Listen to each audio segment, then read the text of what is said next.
Don't you just love it when you were gaming online and your mom would randomly scream at you while the mic was on? How embarrassing is that? What about when she would tell you to pause the online video game? I know moms don't play online video games in general, but seriously, what kind of buffoonery is that? That's just absolute nonsense.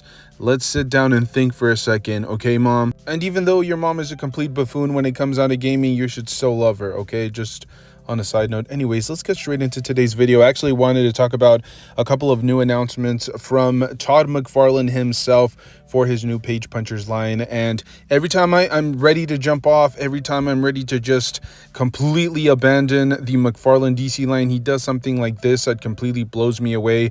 And today we have two great examples of that. Two absolute bangers at affordable price points. Now, granted, it seems like every single day that we near the end of the DC line from McFarlane, it feels like there just isn't as much value. You know, there's just not enough being added into some of these releases. But in today's couple of releases or new pre-order windows, at least there's some innovation, some creativeness happening behind the scenes, even though it's not anything too groundbreaking.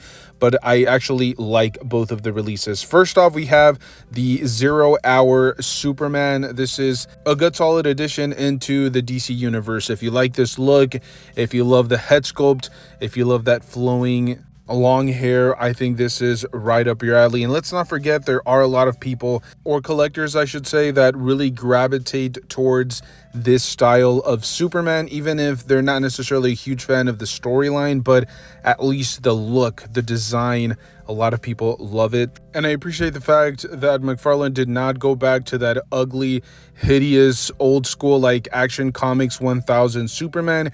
I can see the double jointed elbows, which I think are a huge upgrade. If I'm not mistaken, the original Action Comics body mold actually had a single joint out at the elbow, and it really limited articulation. So I definitely appreciate that from McFarlane. Not to say that he should be doing that, or we should expect him to go back to that body mold, but he did just recently, like maybe a few months ago, release that Action Comic Books reissue with a wired cape, but he didn't upgrade the body mold. Here you're getting a brand new head sculpt, and even though I'm assuming that we've already seen that body mold, it is one of the newer ones that he's been reusing for the DC Multiverse line. Now, he will come with a grand total of 4 different hands, which I guess is the bare minimum when it comes down to Superman action figures nowadays.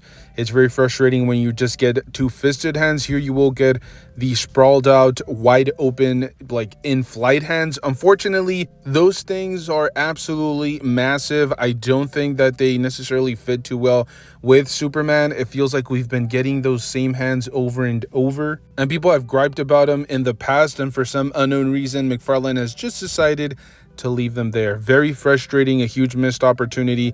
But at this point, since we're nearing the end, I don't think that he's going to go back and give us some proper sprawled out in-flight hands for Superman. But it is what it is. I think that's really the only nitpick here. It's another classic Superman for your display. If they haven't quite nailed down the look for you, this may be the one that you're looking for. I love the color tones. I love the blues, the reds here, and the wired cape. I mean, we've already established that it should be a basic feature for caped superheroes going forward from the DC line, especially from McFarlane. Since he's already given it to us, it's just something that we expect, but we still appreciate it nonetheless. And then they decided to announce their Crisis on Infinite Earths Joker. And yes, there are a ton of different issues when it comes down to this Joker. There have been a lot of people complaining about the revolver that he comes with. A lot of people don't feel like the body mold is 100% accurate. And could they be reusing that digital Build-A-Figure Joker body mold? Like maybe they just added a new head sculpt and then the cloth trench coat. As I said before, I am really bad at being able to tell body molds from McFarlane because I've just been very cautious as to what to pick up and what not to pick up. So I don't own like every iteration of Joker. They also don't do a very good job of clarifying this information when they announce the figures or when they do their little live stream. I've become so accustomed to hearing the Hasbro team letting you know exactly what is new, what is being reused. When it comes down to McFarlane, they don't really clarify that too often. And so you're kind of left wondering exactly if it's a reused body mold or if it's a brand new one. But again, I'm going to go out on a limb and assume that this is reusing a body mold for Joker that we've already seen. But in terms of the look, the design, I think it works. I think it's as close as you're going to get from McFarlane's universe. Eventually Mattel will pick up this and do whatever it is that they're going to do and make it more accurate. But I think because time is running out, because he's on the last year of owning the DC license or having the rights to DC license action figures, it just makes perfect sense for him to kind of just throw in as many of these as he possibly can. I actually appreciate it. Most people honestly are going to have that cloth trench coat on, so I don't think anybody's going to have it off. There was a promotional image that showcased him kind of having the trench coat drenched over his shoulder, which is cool. It's iconic. It's a really nice pose, but I'm going to have him, fully decked out with his trench coat, probably holding the revolver or pointing the revolver. On a side note, yes, a lot of people were complaining about the hat not being removable, but then again, this is the lower end of the spectrum. This is the Page Punchers line. I would have loved to see this on like a collector's edition budget. Maybe there they would have had an extra head sculpt, or the hat would have been removable, and then maybe an alternate little hair piece, which I think they did with Guy Gardner not too long ago. Like, he had alternate hair pieces that were removable as well as faceplate, so they could have done, or they could do something like that with his Joker, but it's too late. I'm assuming this is kind of the lower end. You're only paying about like $25 to $28. All in all, both characters do come with quite a few issues, but I don't feel like McFarlane is going to iron out any of the smaller details when it comes down to his future releases. This is the end. I think the best thing that we can do is enjoy when McFarlane actually does something that steps a little bit outside of his comfort zone. That soft goods trench coat was an absolute stroke of genius, even though, as I mentioned previously, I would have loved to see it in the collector's edition line. I feel like there they could have fleshed out the action figure a little bit more and added way more features. But as it is, if you guys are interested in both of these figures, they are now up for pre-order. I checked a couple of different retailers, but they have sold out.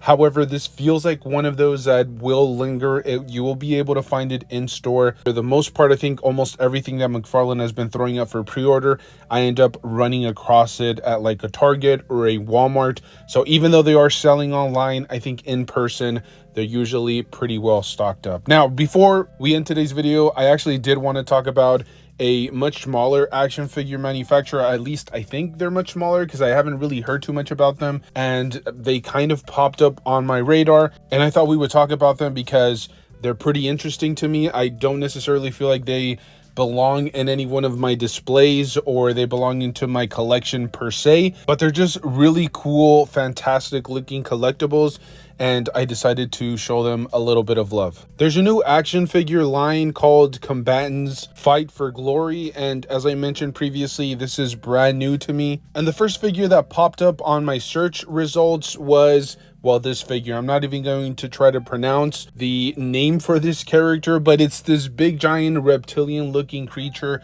I'm going to assume that he's more of a deluxe figure because it is retailing for about $100 on multiple different websites, but this figure looks just absolutely phenomenal. I know in the back of your mind you're thinking Killer Croc, maybe a custom for those people that have creative minds, but this thing looks absolutely phenomenal. You can just tell the amount of work that went into the sculpt. You can see the scales kind of popping out, the intricate shade work that went in there. You can definitely feel like there are a ton of layers of paint being applied here to really make all of the smaller details pop. I love this figure. It will come with 6 hands total, a cleaver, and a khopesh. Is that how you pronounce that weapon? I have absolutely no idea. All you need to know is that this figure is set to release in the third quarter of 2026. Now, the small little kind of skirt that he's wearing also has a lot of sculpted detail. I'm not sure if any of that is going to be soft goods, because 2 of the other figures that they decided to throw up for pre-order